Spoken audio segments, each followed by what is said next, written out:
what to expect on set.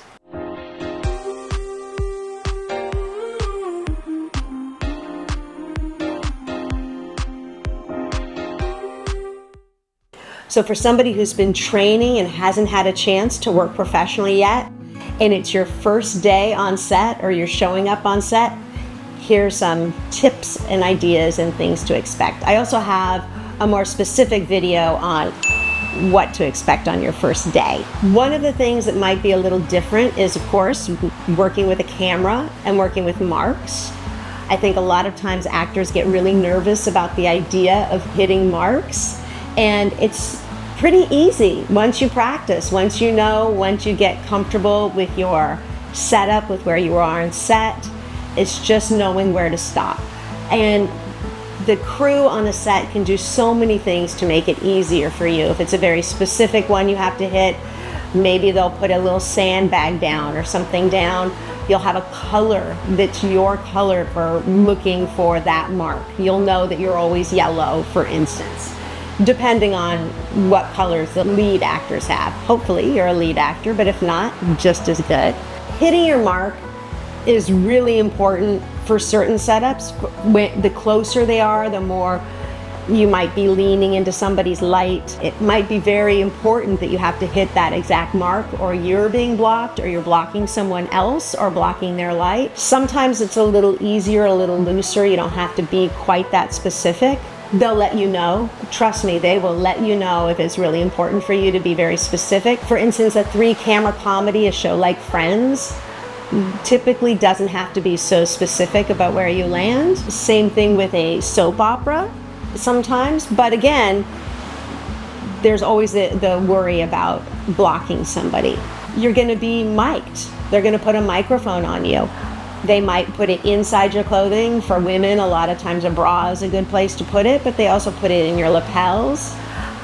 There's typically a boom mic over you, meaning that there's a big fuzzy thing in the sky right above your head. Watch babies in movies. They're always looking at the boom mic. Every set is different, and different genres have different rules about sets. If you're on location, for instance, for a film, for television, but if you're away from a studio, you're on location, you're gonna get fed. If you're on a lot where there's a commissary, you're going to be buying your own lunch, typically. There's always differences. So I was on a soap opera for a while. That was on Days of Our Lives in addition to a few others. So every day when I would show up, I know I'd have to have money for lunch at the commissary, and also choosing good and healthy things to eat if I were shooting after. Back then, 100 years ago when I was on the show, we would do a first block, then we'd do block with the cameras, then we'd do a dress rehearsal, and then we'd film it. Nowadays, they mostly do block and tape, which means block it, shoot it. It goes much faster, you'll get done sooner, but you also have much less of the day to learn your lines. It really makes you have to be even more focused than you have to be with a soap opera, where you might need to learn, where there's an hour worth of new stuff being filmed every day. Depending on the TV show, sometimes they might have about 7 or 8 days to film an episode. Again, this varies wildly, but you might have some of it, might be all of it on set. Most sitcoms that are what they call 3-camera, that's all on that stage, and you're going to be filming that. Other single cam comedies, you might have regular locations that you film at, as well as new locations that you're filming at. For movies, independent films are very different than big studio productions. Both wonderful, both fantastic, but a different experience. Usually in the realm of when it comes to money. So the food might be better, the craft service might be better. Doesn't mean that the quality is not just as good on both, but the amenities, if you will. Sometimes the wardrobe department doesn't have as much money. They might ask you to bring some of your wardrobe. You get paid for that, so if it's a union job. You might have a smaller trailer, a place for you to be. It's nice when you've got your own space, so you can prepare, you can have some quiet time. Doesn't have to be large and luxurious, but these are all things that you're representation team will negotiate for you. You don't have to do any of that. That's the joy of having a team in place. And then there's your typical daytime soap opera, you know, the kind maybe we grew up watching or our family members grew up watching. And then there's nighttime soap operas, which might just be an hour-long drama, but it's at night and aired at night. You film all damn day, but it's aired at night.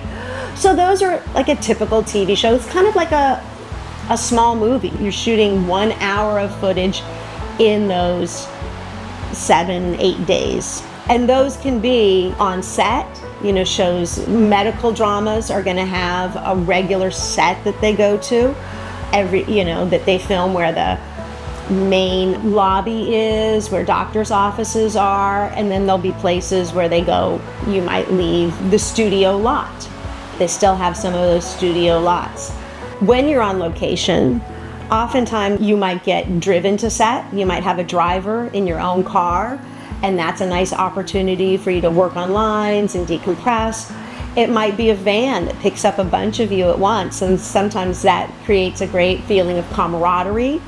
Sometimes you'll have your own car. You'll have a rental car. You'll have to be responsible for getting yourself to set. So those are all different things for you to think about. If you're not comfortable, I've done movies in Australia and in the UK where I've had to drive on what I think is the other side of the road. So that was not always the most comfortable for me to get to set. I preferred to be picked up in those cases. And also, people get really nervous when they see a car where it says "stay left" in lip liner on the windshield and an arrow.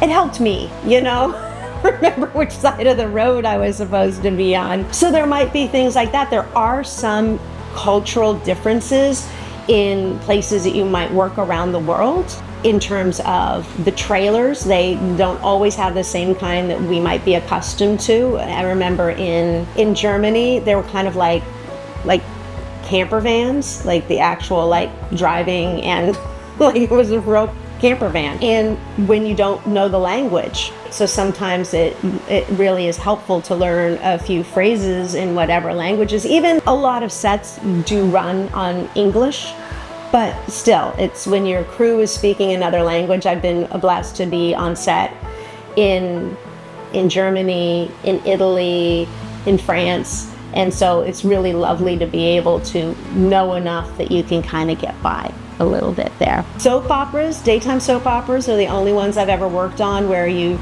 sort of turn away from the person you're talking to and turn towards camera and look off. But, you know, I called it waiting for the train.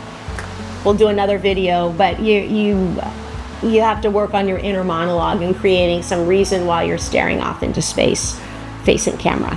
And there is no camera, remember that? Even though there is a camera, there's always... Sometimes people will say, pretend like the camera's not there when you're on set.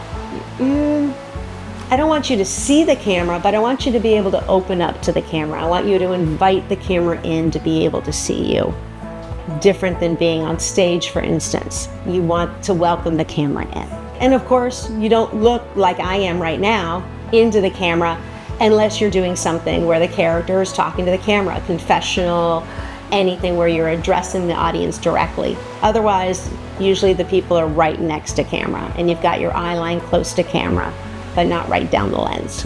All right, if you have questions, other things that you want to know about, please drop them in the comments. I love answering those. And comment, subscribe, like. Do you like my video? I hope you do. Thank you. See you next week. There's a blooper. There's a baby looking at a boom mic.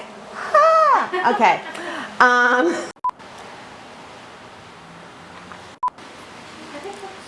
Is that it? We've got it all? Isn't that pretty? Okay. Still rolling. Okay.